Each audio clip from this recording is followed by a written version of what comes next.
Bueno, buenas tardes. Vamos a dar inicio a la clase de procesos de entrada y salida como parte de la asignatura Programación Distribuida.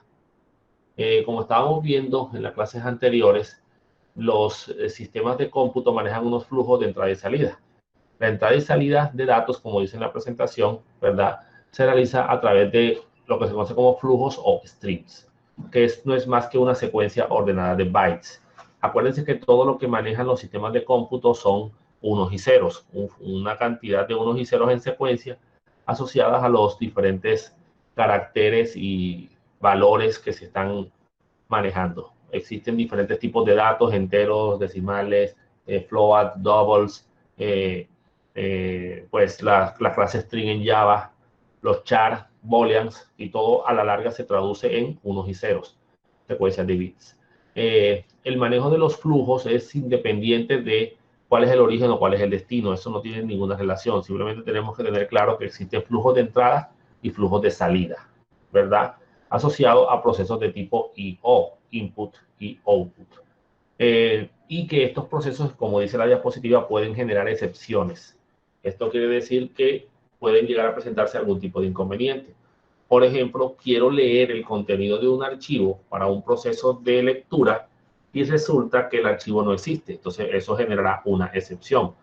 Por ejemplo, cuando ustedes quieren leer una unidad, anteriormente una unidad de DVD, pues cuando se utilizaban mucho más seguido que ahora, que fueron reemplazadas por los pendrives, cuando se iba a leer una unidad de DVD y no existe un DVD en la unidad, automáticamente el sistema operativo lanzaba una excepción y te generaba una ventana, ¿verdad? Eso es a lo que se refiere, un mensaje de advertencia. Eso es a lo que se refiere con generar excepciones para procesos de entrada y salida. Entonces, yo presiono una tecla y eso genera un flujo de unos y ceros. ¿Listo? Ese es el stream. Y ese flujo se organiza en bloques de bytes, de 8 bits, ¿verdad? Como ustedes ya bien saben. Ya la forma como se procesen esos bits ya dependen de hacia dónde va esa tecla que yo presioné. ¿Vieron? En este caso solamente estamos hablando de los flujos, no de qué hacer con ellos. ¿Listo? Entonces tenemos los flujos de entrada, donde existe un elemento de origen que genera el flujo hacia el programa particular. A nivel de hardware se dice que el dispositivo de entrada, por ejemplo, el teclado, genera el flujo hacia el programa, que en este caso sería el procesador, ¿verdad? Que sería quien capturaría la información. Y para flujos de salida es el programa, en este caso nuestra aplicación, la que genera el flujo hacia el elemento de destino. Por ejemplo, mostrar algo en la pantalla. ¿Listo? Un ejemplo clave, claro, de flujo que ustedes han manejado en Java es el uso de la clase System, ¿verdad?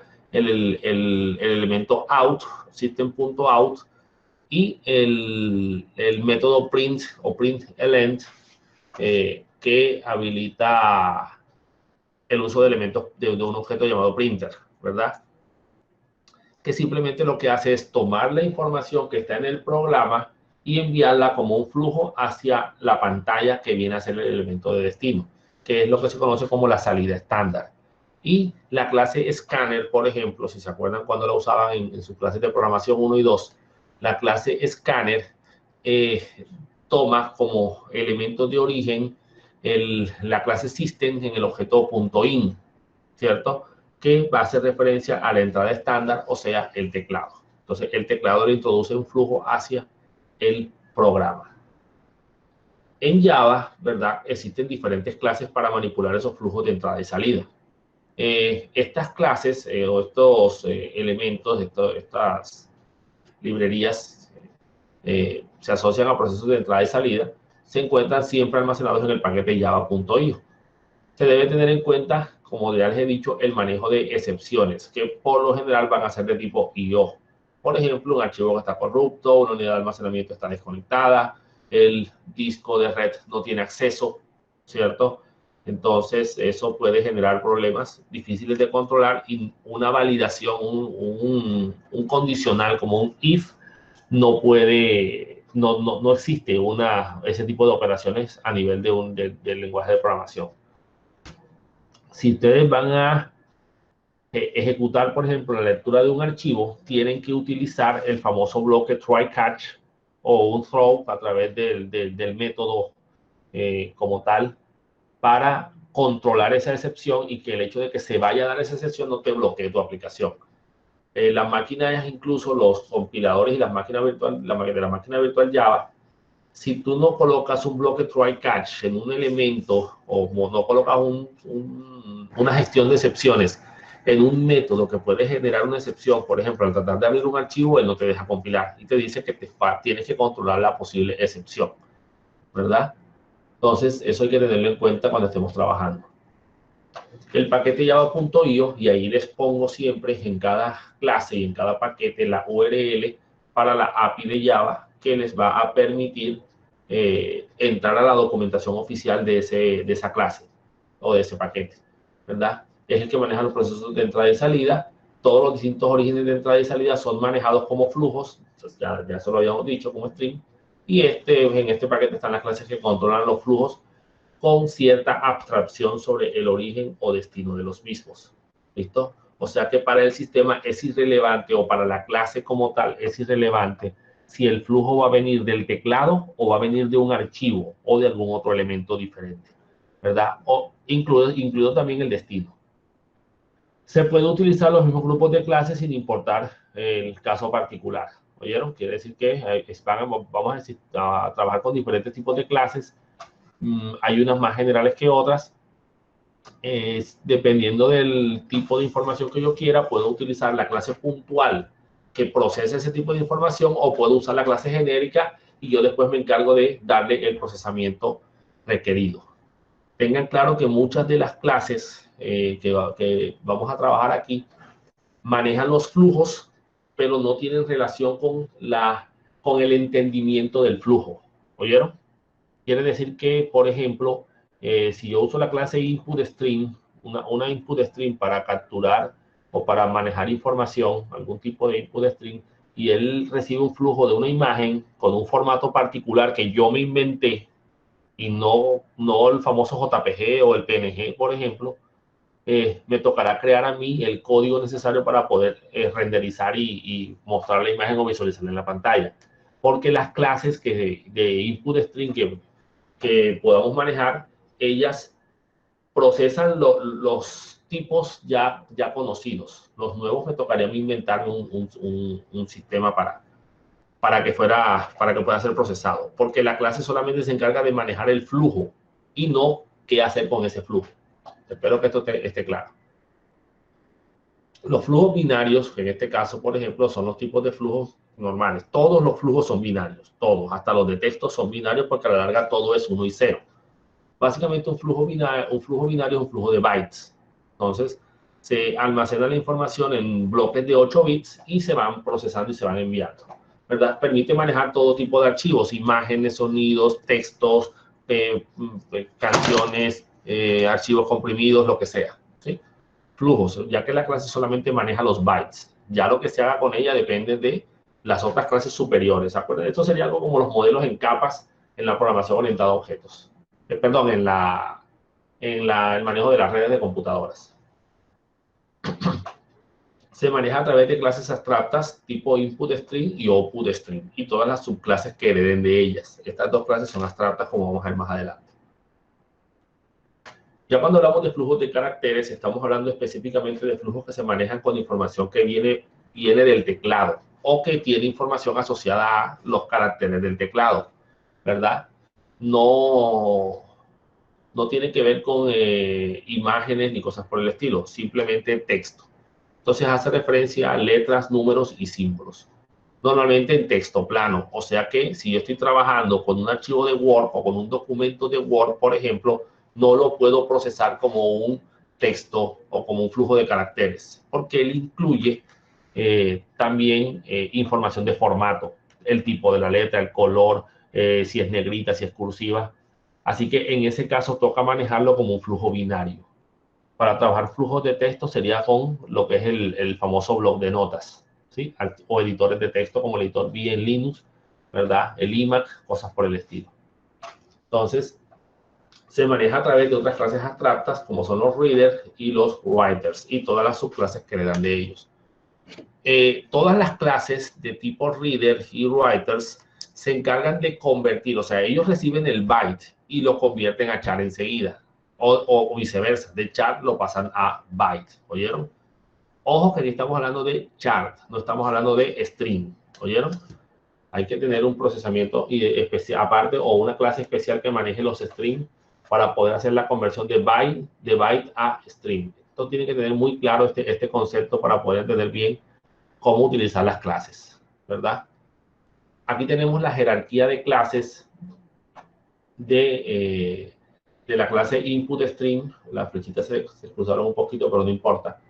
Estas son clases que heredan de la clase input string y estas en particular vienen heredadas de filter para la aplicación de diferentes filtros a las clases. Vamos a ver algunas de las más comunes. Aquí está la documentación, la URL de la clase input string. Entonces, input string es una clase abstracta, ¿verdad? De la cual heredan las otras clases para el manejo de streams de entrada. En este caso, por ejemplo, tenemos audio input stream, es para manejar audio, el mismo nombre lo indica. En este caso, a la hora de construir o de llamar a la creación del objeto de tipo audio input stream, hay que definir el formato del audio y la longitud, siendo la longitud el tamaño, la cantidad de frames que ocupa la grabación. ¿Oyeron? Básicamente es como decir la cantidad de cuadros por segundo de grabación de audio. El pipe input stream permite hacer tuberías, canalizar un flujo de entrada, de salida, por ejemplo, de un proceso y utilizarlo como una conexión de entrada hacia otro proceso en particular. ¿Oyeron? O sea que él puede tomar unos flujos de un punto y enviarlos hacia otro flujo distinto. Por ejemplo, cuando ustedes en sistemas operativos colocan, no sé si lo han usado, escriben un comando, por ejemplo, y colocan el signo mayor que o doble mayor que y colocan al final el nombre de un archivo.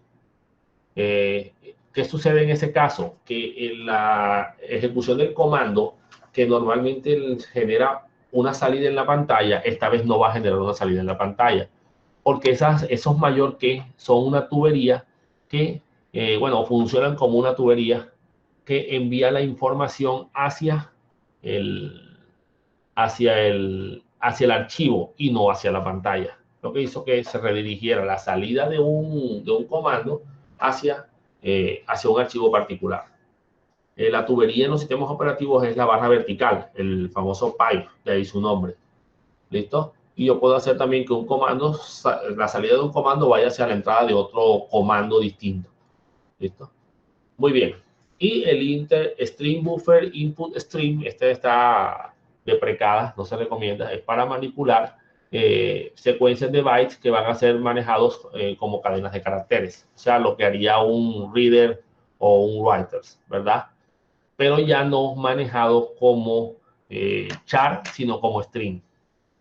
Dicen, ya está deprecado, se recomienda utilizar mejor la clase string reader que ya hace ese trabajo, ¿verdad? Ya lee el flujo de bytes y lo convierte en string de manera automática. Ya no en char, sino en string. Aquí tenemos algunos métodos que son heredados por las diferentes subclases que hacen parte de la o que heredan, perdón, de input string. Tenemos el método available como disponible, ¿verdad? Dice estimado de la cantidad de bytes que se pueden leer u omitir. ¿Cómo así? ¿Cuántos bytes están disponibles para ser leídos en un momento particular? O ¿cuántos bytes me puedo saltar? Miren que la salida, pues no sé si alcanzan a ver aquí el ratón, la salida es un entero, un número asociado a la cantidad de bytes. Bytes, no bits, ¿oyeron? El close, que es de tipo void, es para cerrar los flujos, para que se liberen los recursos y no quede cargado en memoria el proceso. Nosotros sabemos, bueno, me imagino que saben que en Java la máquina virtual tiene un elemento conocido como el garbage collector o recolector de basura que se encarga de limpiar o liberar de memoria los elementos o cadenas perdidas, elementos que ya no se estén utilizando, pero digamos que no es bueno dejarle todo a este elemento. Es bueno cerrar los flujos para evitar generar excepciones en algunos casos.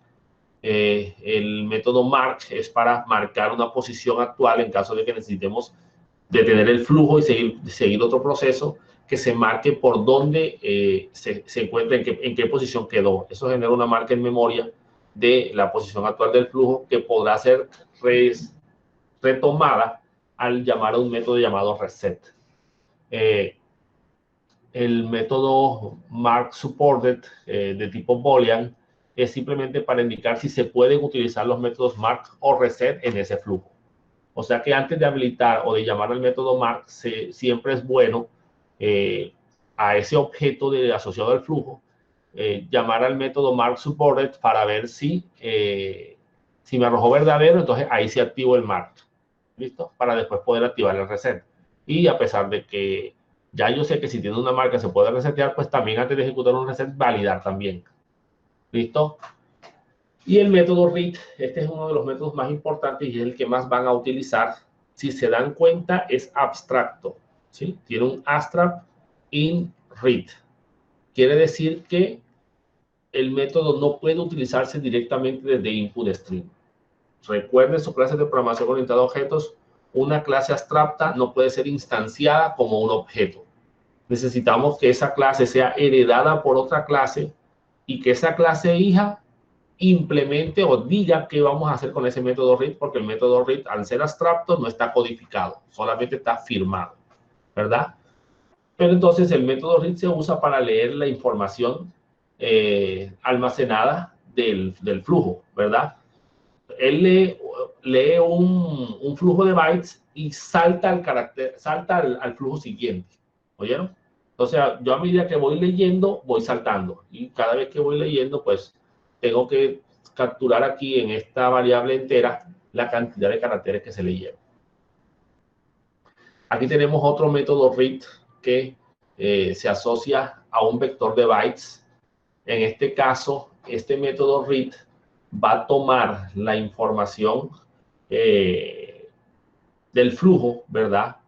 Va a arrojarte cuántos caracteres leyó para que a través de un ciclo tú puedas procesar esos bytes y el valor de esa información o esos bytes almacenados como tal te los va a guardar en un vector que en el caso del método se va a llamar B. Pues todo depende de cómo llames tú a la variable, ¿sí? Y vean que es un vector de bytes. En el caso del otro método read que está, porque si nos damos cuenta, pues está sobrecargado, tiene varios métodos read, tenemos un valor de int y de off y de len aparte, que básicamente es donde vamos a empezar a leer el desplazamiento dentro de la cadena, dentro del flujo, donde vamos a hacer el inicio de la lectura y cuántos bytes voy a leer, ya que sería el valor de len. Ahí tenemos el método reset del que ya hablamos antes y el método skip, que es para saltar cierta cantidad n de bytes. Miren que el tipo de datos es un entero largo. Entonces, esos métodos los vamos a encontrar en muchas clases. Aquí tenemos, por ejemplo, la clase byte array input stream. Esta clase lee los bytes del flujo, ¿verdad? En forma de un array. ¿Listo? Aquí tenemos un código de ejemplo, ¿verdad? En donde, si observan bien, creamos un objeto de tipo vector, un objeto llamado vector de tipo byte, ¿cierto? Con 500 posiciones. Se ejecuta un ciclo que va desde 0 hasta la longitud del vector, que es 500, y va de 1 en 1. ¿Qué vamos a hacer? Guardar ese valor de 0, 1, 2, 3 en la variable vector, en cada posición del vector. Aquí termina el ciclo. Si no hay unas llaves de apertura es porque solamente hay una línea dentro del ciclo for. O sea que esta que está aquí va por fuera del for, ya está por fuera del ciclo. Muy bien. Creamos un objeto de tipo byte array input stream. Obviamente aquí estoy omitiendo toda la creación de la clase y todos los imports y todo lo que haya que hacer. A la cual vamos a llamar flujo. ¿Listo? Y después creamos el objeto flujo como un nuevo byte array input string, y aquí en el constructor tenemos que mandarle el vector de bytes. Tiene que ser un vector de bytes porque él es un array, un byte array. ¿Listo? Creamos una variable int datos que va a ser utilizada para determinar si hay caracteres que leer. Cuando se lee el flujo a través del método read, ¿verdad? ¿Se acuerdan que yo les dije que el método read leía el flujo? Pongan ustedes, vamos a decir que lo lee por línea, por ejemplo, y hay 10 líneas. Entonces, él va a leer la línea 1 y salta automáticamente a la línea 2, ¿verdad? Y aquí en la variable datos te va a indicar cuántos bytes leyó. Cuando la lectura de bytes da un valor de -1, como este que está aquí, es porque ya no hay más nada que leer. Ya él se encuentra en la última posición en el fin de archivo, en el fin de lectura, y obviamente debemos dar por finalizado el ciclo. Por eso es que aquí se coloca este ciclo de esta manera. Mientras que abrimos dos paréntesis y este paréntesis se cierra acá de este lado. Datos igual flujo.read, ¿verdad? Y este valor, o sea, mientras aquí hay un valor que sea diferente a -1, el sistema va a ir leyendo. Miren aquí los system.out.print, el de va a ir leyendo el dato, ¿verdad? Entonces va a ir leyendo, va a ir leyendo, va a ir leyendo. Cuando esta operación arroje un -1, automáticamente se da por sentado de que ya no hay nada que leer y se termina el ciclo. El close está por fuera del ciclo, acuérdense. Y aquí se cierra el flujo del byte array input string, porque hay que cerrar los flujos siempre. Ahora vamos a ver un objeto tipo file input string. Este objeto es para leer bytes de un archivo. ¿Oyeron? Cada método input string que herede, obviamente, del método padre input string, va a modificar el método read para leer lo que él necesite leer. ¿Oyeron? Entonces dice aquí, permite leer los bytes de un archivo redefiniendo un método read de la clase input string. Miren aquí, file input string, el nombre del archivo. Esto tiene que ser, bueno, el nombre del archivo no, perdón, el nombre de la variable que se llama archivo. Y aquí le decimos archivo igual new file input string. Y aquí en el constructor debemos poner la ruta y el nombre del archivo que quiero leer. Acuérdense que input string es para leer los contenidos. Entonces estoy leyendo este archivo. Si lo pongo aquí datos.dat, el archivo debe estar almacenado en la misma carpeta donde esté ejecutándose este código. ¿Oyeron? Porque si está en otra carpeta tendría que poner toda la ruta para poder llegar hasta él.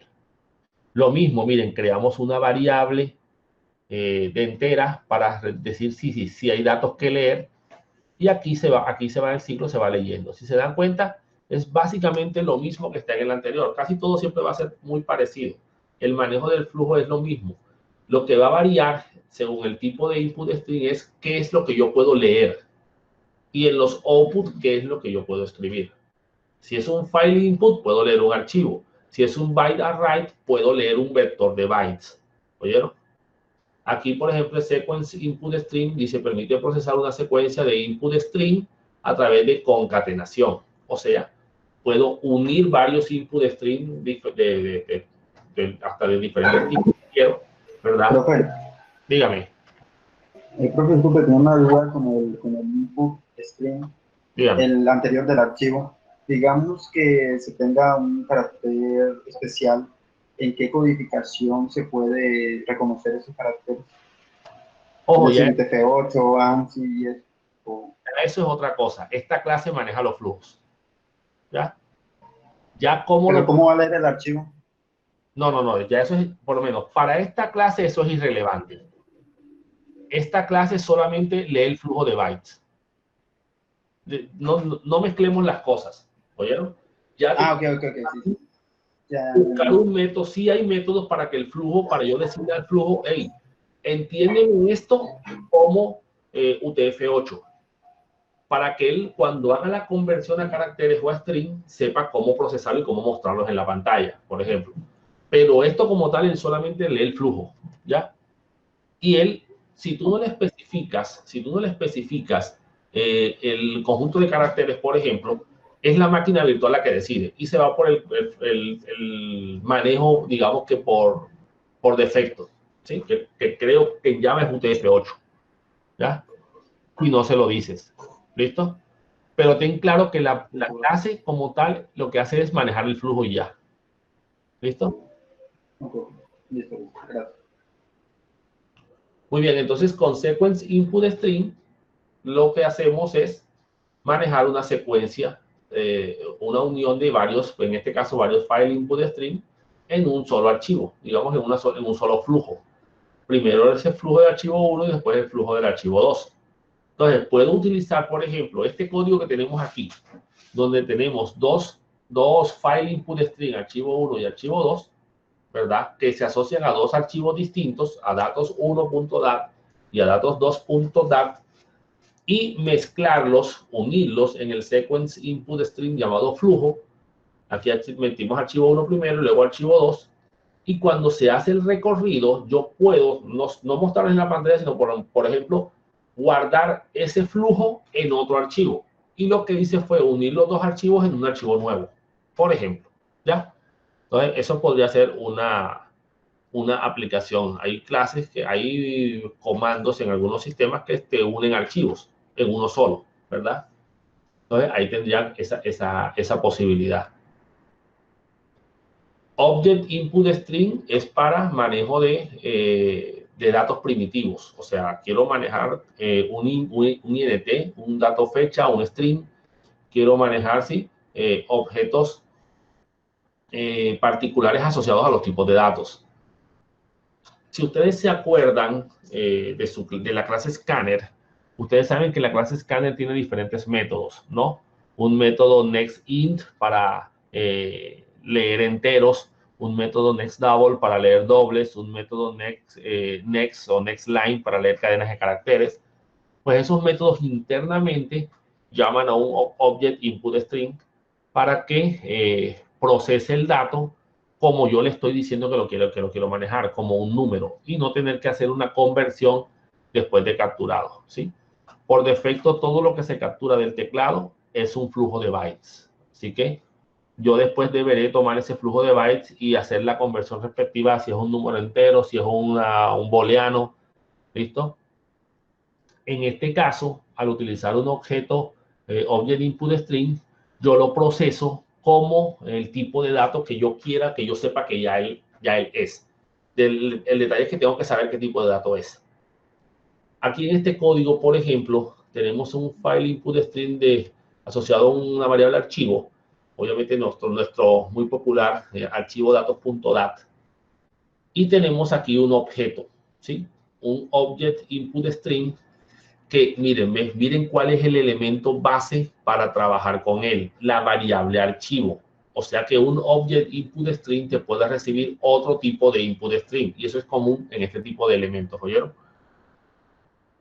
Y tenemos aquí una variable entera, perdón, a la que le leemos object.readInt. En este caso, ¿qué va a pasar? Él va a leer el primer carácter del archivo datos, que deberá ser un entero para que esto funcione. ¿Oyeron?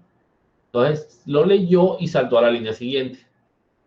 Entonces, ¿qué va a pasar aquí? Leyó la primera línea y saltó. Después se va a un string que se llama hoy, y él aquí llama objeto.readObject, en este caso, porque no estamos capturando un tipo de dato primitivo, sino un objeto. Recuerden que en Java las cadenas de caracteres no son tipos de datos primitivos, sino que son una clase.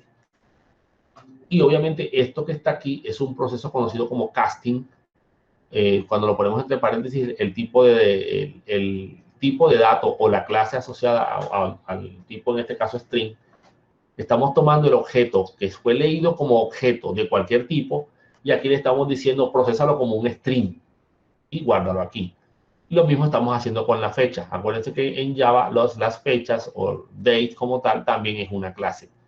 Entonces leemos esa tercera línea y la procesamos como una fecha. Y luego cerramos el objeto.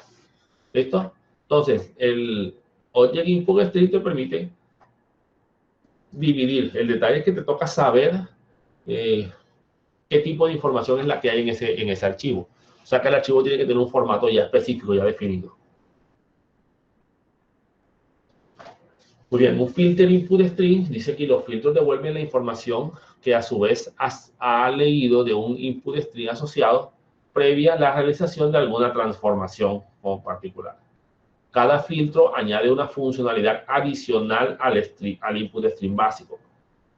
Ahí, acuérdense que si se acuerdan del diagrama que vimos al inicio de los input string, de filter input string salen otras clases más, ¿verdad? Entonces, se pueden, como dice aquí, encadenar varios filtros para obtener varias funcionalidades combinadas. Por ejemplo, tenemos los data input string, ¿verdad? En este caso, los data input string, así como en el anterior, son para leer datos primitivos particulares. ¿Listo? Red boolean, red char, red byte, red short, red int, ¿sí? Y los diferentes elementos. El red line que ven aquí, pues se utiliza para leer ese tipo de datos, digamos que un string, la línea completa. Pero ese método está deprecado, presenta algunos inconvenientes. ¿Listo? Entonces, miren, aquí está indicando que el método está deprecado. ¿Ya? No se recomienda utilizar. Entonces, tenemos aquí un data input string, datos. Entonces, procesamos, miren esta chorrera, como dice uno de input string aquí. Este data input string recibe otro input string, ¿verdad? Porque aquí estamos creando un objeto anónimo sin nombre, de tipo file input string. O sea, estamos creando un archivo aquí, un objeto archivo, un flujo de datos provenientes de un archivo. Y ese flujo de datos provenientes de un archivo se lo estamos mandando al data input string. ¿Listo? Y lo mismo que el anterior. Red int, para leer un entero, se lee y se salta a la línea siguiente. Leer un double, aquí lo estamos leyendo. Y aquí se está leyendo un red line, almacenándolo a un string. Aunque ya les dije, ese método está deprecado. Dice aquí, el método readline fue deprecado porque no maneja apropiadamente la conversión de bytes a caracteres. Dice aquí que es mejor utilizar el método readline de una clase buffered reader. O sea, que te recomiendan, si vas a manejarlo como cadena de caracteres, usar un reader y no un input string. Tengan claro que podemos mezclarlos, ¿oyeron? No crean que porque un input string maneja solamente bytes, no puedo procesarlo con un reader tampoco, o viceversa.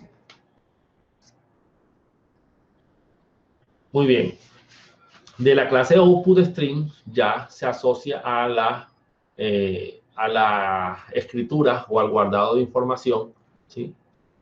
En este caso tenemos que output string es una clase abstracta de la que le dan las clases para los strings de salida. Tenemos aquí un byte array output string parecido al byte array input string, pero en este caso ya no se va a leer, sino que se va a escribir, ¿verdad? String de salida en el que los datos se escriben en un array de bytes. Piped output string, lo mismo que el piped input string, pero asociado a flujos de salida. Un string de salida a través de una tubería con un string de entrada, ¿verdad? Métodos que aparecen en todos los output string, el método close, cierra el flujo. Flush es para vaciar el string, ¿verdad? Que se encuentre procesando ahí para volver a empezar de nuevo, tendrá que volver a ser leído para poder volver a escribir la información. Perdón, tendrá que volver a ser escrito todo dentro del string. Miren el void, en este caso el write, perdón, el método write, que va a ser el método que más van a utilizar, permite escribir en el destino, sea cual sea el destino, los bytes que están siendo manejados o procesados por el output string. Dice aquí, escribe blength, o sea, la longitud del vector, en bytes desde el array especificado al string de salida, ¿sí? Si es un file, pues al archivo. Si es pues un object, pues hacia el objeto como tal. ¿Listo? Ya eso dependerá del tipo de output string. Lo mismo con el método write, si ven, voice, write, el vector, desde dónde voy a empezar y cuántos voy a leer, cuántos bytes voy a leer, ¿verdad? Y este write, que es abstracto, ¿verdad? Que va a ser procesado dentro de cada input, output string en este caso, ¿verdad? Escribe los bytes especificados en el flujo de salida. Este valor es el entero asociado a la cantidad de bytes que se van a escribir. Muy bien, tenemos aquí el file output string, o sea, vamos a escribir en un archivo. Entonces creamos otra vez file output string archivo igual a new file output string datos. Este es el archivo donde se va a escribir la información. Listo, el ciclo que recorre todo aquí, y aquí vamos línea por línea escribiendo en el archivo cada uno de los valores de i que va a irse, o sea que se va a escribir en un archivo 1, 0, 1, 2, 3, y al final se guarda cuando se cierra el archivo. ¿Listo? Entonces, si se dan cuenta, básicamente es lo mismo. El flujo, el objeto, ¿sí? Tengo que saber, digamos que el orden. Object output string, por ejemplo, miren, para manejar ya diferentes valores, diferentes tipos de datos. Tenemos aquí el file output string, recibe el archivo, y el object output string, el flujo, igual al new object output string del archivo. Incluso yo puedo tomar estos dos y ponerlos todos en una sola línea, ¿cierto? ¿Cómo? En vez de poner este archivo aquí, que se asocia a esta línea, coloco este código, ¿sí? Aquí. Entonces no pongo file, no pongo archivo, sino pongo aquí adentro, en estos paréntesis, new file output string datos, que es lo que nosotros vimos por acá. Aquí, ¿sí ven? Y con eso nos ahorramos una variable, porque una vez esto es ejecutado, como esto es anónimo, el objeto una vez es transformado, pues desaparece y se descarga y se libera de memoria. Acá el objeto queda creado, queda en memoria hasta que no se libere. Y fíjense que aquí solamente liberamos el close del flujo, faltó liberar el archivo. ¿Listo? El filter también para implementar filtros, ¿verdad? Como por ejemplo los data output string, que añaden funcionalidades para manejar todos los tipos de datos primitivos. Y aquí tenemos los diferentes tipos de writes que podemos trabajar. ¿Sí ven? Escribir charts, miren que recibe un objeto string que debió haber sido creado con anterioridad, igual que el write byte. Esto toma el string y lo convierte en bytes. Miren que todos los métodos, ¿verdad? Gestionan a través de throw, gestionan una IO exception o una posible excepción de entrada-salida. ¿Que es cuál? La posibilidad de que no se pueda escribir en el archivo, o que no se pueda escribir en el flujo, perdón, de salida, en la salida como tal. Entonces hay que tener pendiente eso. Quiere decir que si yo estoy llamando a este método, deberé, o el método que lo llame, deberá tener también un throw y o exception, o deberé encerrar eso en un try catch. ¿Oyeron? Y por lo menos en el catch deberé procesar una IO exception.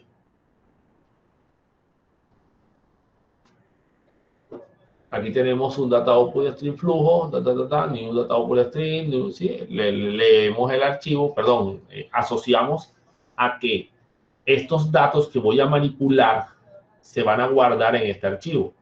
¿Listo? Entonces asociamos un data output con un file output. Y aquí escribimos un entero 1 y cualquiera, escribimos un valor double 3.14, escribimos unas cadenas de caracteres en la palabra hola y cerramos el flujo. ¿Listo? Entonces, estamos escribiendo esto en un archivo. A la final, eso se almacena como un flujo de unos y ceros, así que se almacena como, sin importar los valores que estén aquí. Se guardan los valores y listo. Un objeto print stream es el que se utiliza cuando llaman a un system.out, ¿verdad?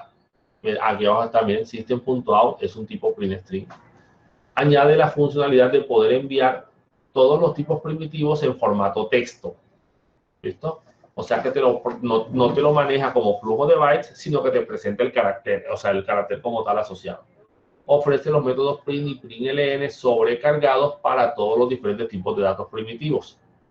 O sea que esto es como poner aquí system.out.println1, él escribe el 1, aquí el método está sobrecargado, lo que quiere decir que él tiene varios, tiene el mismo nombre del método y tiene varios parámetros de diferentes tipos. Él escoge el parámetro correcto, perdón, el método correcto según el tipo de dato introducido aquí en el parámetro. ¿Ya? Eso es lo que ustedes conocen como polimorfismo o sobrecarga, en este caso. ¿Sí? Polimorfismo de sobrecarga. Pasamos ahora a las clases reader y writers, ¿verdad? Estos son los strings orientados a entrada y salida, pero de cadenas de caracteres. ¿Listo? Se utilizan para poder leer o escribir caracteres en distintos juegos de caracteres y facilitar la internacionalización, lo que estaba preguntando ahorita de los tipos de caracteres. Para convertir un input string en un reader, hay una clase que se llama input string reader. Quiere decir que yo puedo tomar este flujo de bytes capturado en un input string y pasárselo a este objeto para que se conviertan automáticamente en una cadena de caracteres. Y los writers, pues con un output string, perdón, aquí sería un output string writer. Muy bien, aquí tenemos la clase reader con los diferentes subclases que heredan de él, ¿verdad? Reader, obviamente, igual que input y output string son una clase abstracta, quiere decir que no se puede utilizar directamente, toca utilizar una de las clases que hereden de ellas. Dice aquí, el único método que las subclases deben implementar son, igual que en las clases anteriores, los famosos métodos read y close. Miren que aquí, señores, no está bytes o un vector de bytes, sino ahora es un vector de char. ¿Listo? Porque obviamente él maneja todo, recibe el flujo de bytes y él internamente lo convierte en caracteres. La mayoría de las subclases anularán algunos de los métodos de las clases para proporcionar mayor eficiencia, funcionalidad adicional o ambas. Quiere decir que algunos cambian o modifican los métodos que vienen directamente de la clase reader, ¿sí? Lo que se conoce también como polimorfismo estático. Tenemos, por ejemplo, el método close, que en este caso es abstracto, para cerrar y liberar los recursos del string. El método mark, ¿verdad? Que recibe un valor de límite digamos que de marcación, de caracteres para la marcación, ¿verdad? Boolean, para indicar si se puede marcar o no. El método read, que lee un carácter y salta al carácter siguiente de manera inmediata. Este lee un conjunto de caracteres, ¿verdad?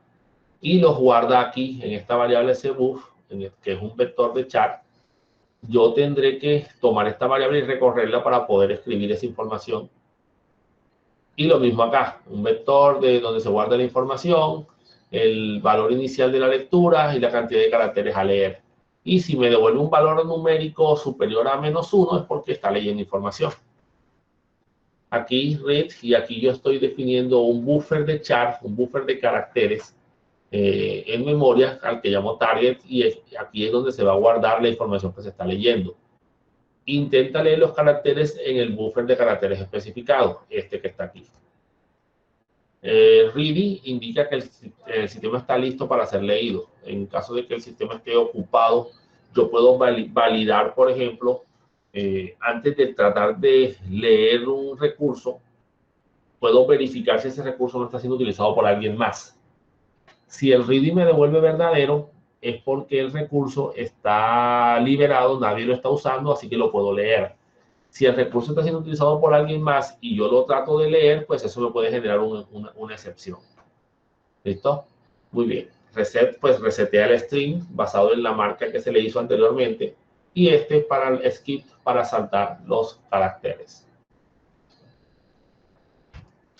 Un buffered reader. Estos elementos buffered son importantes a la hora de trabajar con estos flujos. ¿Oyeron?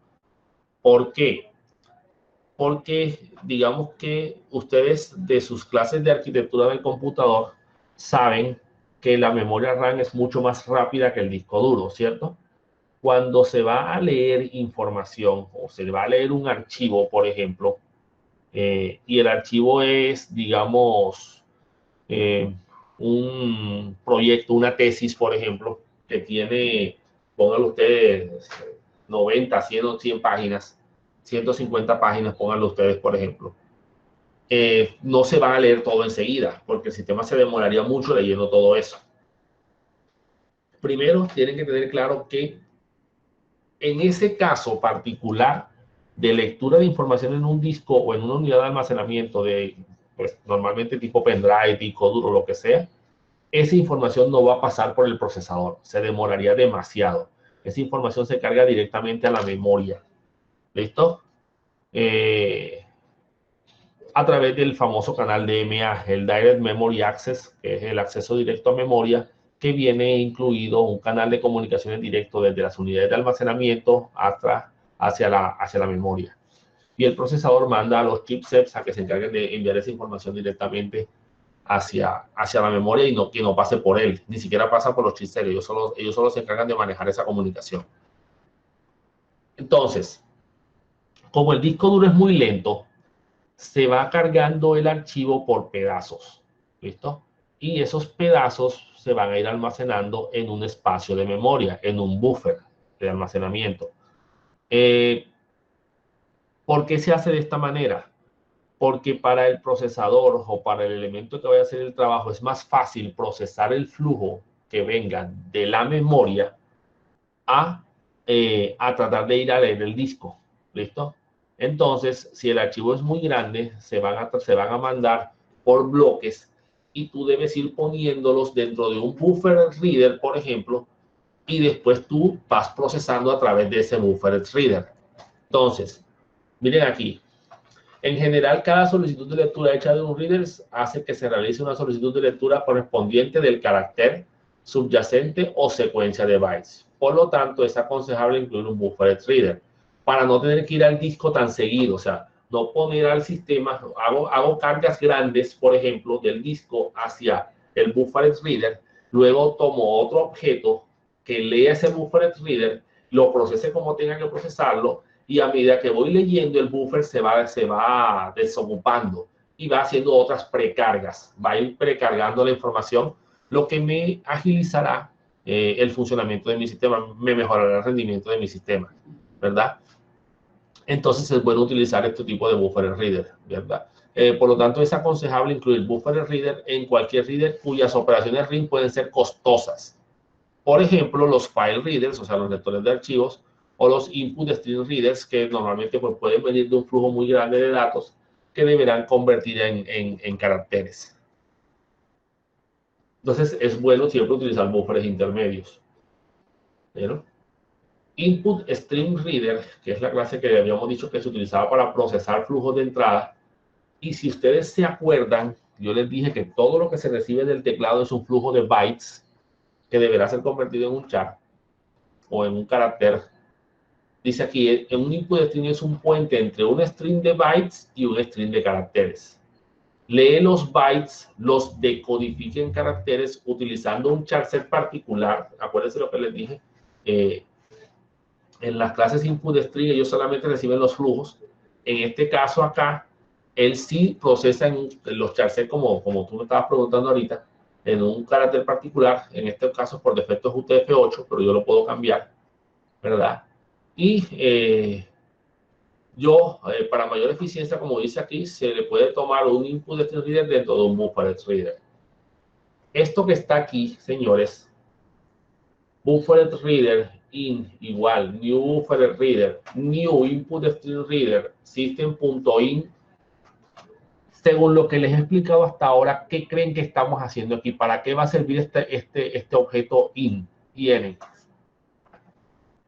O bueno, teniendo en cuenta lo que ustedes conocen de Java, ¿a qué código puede estar reemplazando esto? Bueno, creo que eso sería como un system.in. Ajá, sí, aquí está system.in. Entonces, ¿Qué otro elemento? clase escáner. Exactamente. Esto hace lo mismo que la clase escáner. ¿Ya? Esta era la forma como se tenían que capturar información del teclado antes de que se creara la clase, de que a alguien se le hubiera ocurrido inventar la clase escáner. O sea, que se le lea. Dígame. Pues lo que entiendo En es ese caso, no solo, por favor. Bueno, lo que entiendo de ese caso es que él recibe el flujo que se presionó en el teclado y lo convierte a un carácter. Eso es lo que entiendo ahí. Lo que haría la clase scanner sería lo mismo. Exactamente. Solo que aquí todo es carácter. Aquí no hay un read int, un leer entero, no hay un next int. Allá, lo que pasa es que en la clase scanner cogen y lo asocian con los datos primitivos a través de otro objeto input string. Aquí, ¿qué estamos haciendo? Primero tenemos que irnos a la clase más interna, que es la input string reader. Aquí se está creando un input string reader asociado a un objeto system.in, que es el teclado, ¿verdad? El teclado está mandando el flujo de bytes y esta clase input string reader los está convirtiendo en una clase, un string de caracteres. O sea, los está convirtiendo en un reader. Y luego se maneja en un buffer, ¿verdad? Para que sea procesado más rápidamente en el sistema, se vaya haciendo precargas dentro de ese buffer y él vaya leyendo y vaya cargando, y luego, pues a medida que se vaya tomando y se vaya haciendo la lectura del in.read, ¿verdad? Él vaya vaciando el buffer y vaya precargando más información que venga del teclado. ¿Sí? Tengan claro eso, porque es que esta información que va del teclado tiene que pasar por la memoria y luego por el procesador. Entonces, digamos que es bueno meterla dentro de un buffer. ¿Bien?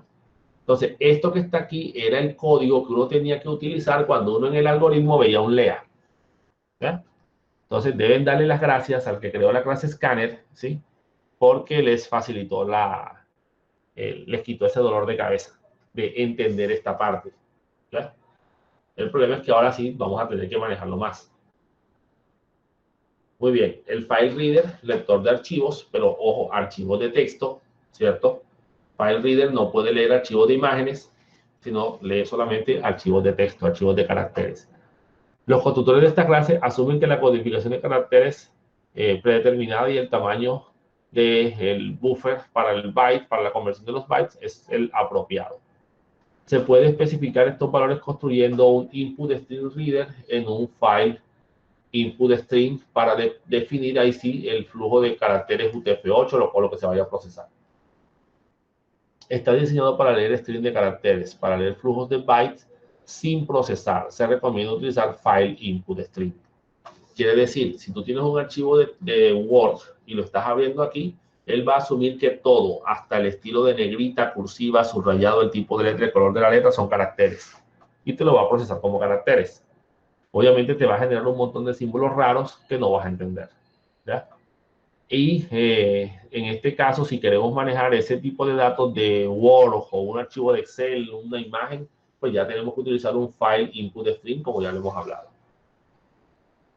Muy bien. Y la clase writer, que básicamente incluye estos elementos también, los mismos prácticamente que vimos allá, pero asociados a los caracteres, ¿verdad?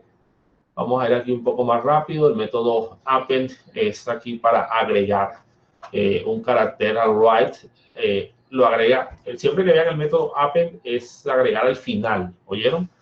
Tomar lo que hay ahora y agregarlo al final.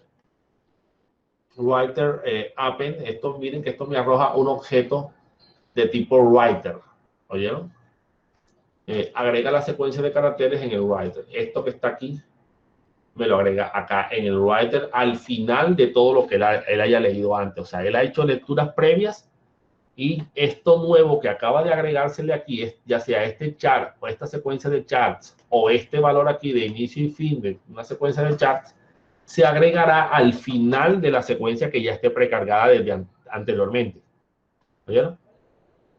Muy bien, close es para liberar y hay que hacer un flush primero, él hace el flush y aquí está, vaciar el string, ¿verdad? El close llama al flush automáticamente.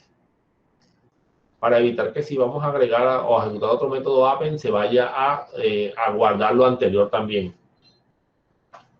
Write es para escribir los caracteres ya como tal dentro del flujo de salida, ¿verdad? Ya sea el char completo o un valor específico, una cantidad específica dentro del char. El carácter específico que quiero leer, que quiero escribir, perdón, en este caso, pues coge, miren que también procesa strings, no solamente vector de char, sino también procesa strings, ¿cierto? Muy bien. El buffer writer sigue las mismas características del buffer reader, ¿verdad? Escribe texto en un string de salida de caracteres, los almacena en un buffer para proporcionar la escritura eficiente de caracteres, matrices y líneas en este caso. Se proporciona un método llamado newline que se utiliza como el separador de línea en el sistema operativo, o sea, para la famosa tecla Enter, ¿verdad? El separador se define en la propiedad del sistema line.separator, en este caso. Este es el carácter que ustedes usaban en C++, que es el carácter que se marca en el sistema operativo como retorno de salto de línea y retorno de carro, o sea, la tecla Enter. Ahí está el ejemplo de un buffer reader a través de un print writer, ¿verdad? Creamos un objeto out y ese print writer, ¿verdad? Se asocia a un buffer writer que se está asociado a un archivo donde se va a hacer la grabación de lo que esté asociado a la escritura del objeto, del objeto tipo, del objeto out, perdón, como tal. Dice aquí, es recomendable envolver un buffer writer alrededor de cualquier writer, cuyas operaciones write pueden ser costosas, o sea que son pues, un flujo grande de información y que deberíamos trabajarlo siempre a través del buffer para que se hagan precargas y se mejore el rendimiento del sistema. Muy bien, el output string writer, este es el contrario al input string writer, ¿sí? Coge un flujo y lo convierte en bytes y lo procesa en este caso hacia la pantalla, como se ve aquí. FileWriter para escribir en un archivo, listo, igual que el FileReader que lee archivos, digamos que básicamente es lo mismo, pero entonces ahora ya vamos a escribir, listo, y el PrintWriter que imprime representaciones formateadas en un formato de caracteres particulares de objetos de string de salidas en formato de texto. Esta clase implementa todos los métodos de impresión que utiliza PrintStream, el que vimos en los objetos de string, ¿verdad?